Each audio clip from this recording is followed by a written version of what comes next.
naagba naagta ay ninka uga roontahay ee ay ka koolkooliso adiga maxay gaalada kaaga tagtay adiga ka wada xiraayay inantay ee qofka badan qalanjadayda waa ardaydaydi habli yaryara bay tababaraysaa oo leedahay waa ardaydaydi iyada noo sheegaysa she recruiting young generation waqtiga kelinimadu ruuxda ay leedahay isla macaanaan karto barta advising married women to become a single mothers so that they can get more money. Know your worth. Learn to be alone. If you know your wife, why do you become a bitch? Ninaan balwad ahayn nadiif and good. Ma adigo 70 jir suubanimo ku gaaray. Arkimaysid nin Soomaaliya oo leh I just want to have a good time. What does having a good time means?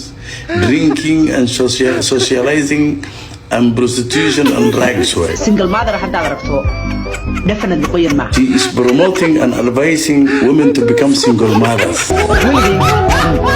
maxaa guska luuqadiisa ku baday haddaad islaam weyneyd ninka aan wuxu dhalayo ama aan doonayo ubadkayga abooda waa inuu noqdaa ninka adi hadda ku raba ee naa kaa dhiganaya majnuun miya mawaaley ayo rabbigayo hooyo loo hooyaha cadaab markay gaaladii ku soo cayriyeen booska hooyada soo xasuustay miya ninba ninku ka naaga badan yahay ee ka caruur badan yahay ee ka nacnac badan yahay naagba naagtay ka suwaysan tahay ee ka wasaqsan tahay ee ka gusdhuuqsan tahay ee ka hadal badanta waxaan doonayaa nin wax bartay nin muxuu ahaa qurqur nadiifa udgoon nin wax bartay iska daaya nin aan wax baranin hadda ma helaysid nin hadda tuug ma helaysid qolkiiba 98 waxaa tiin rimiye no more daycare deals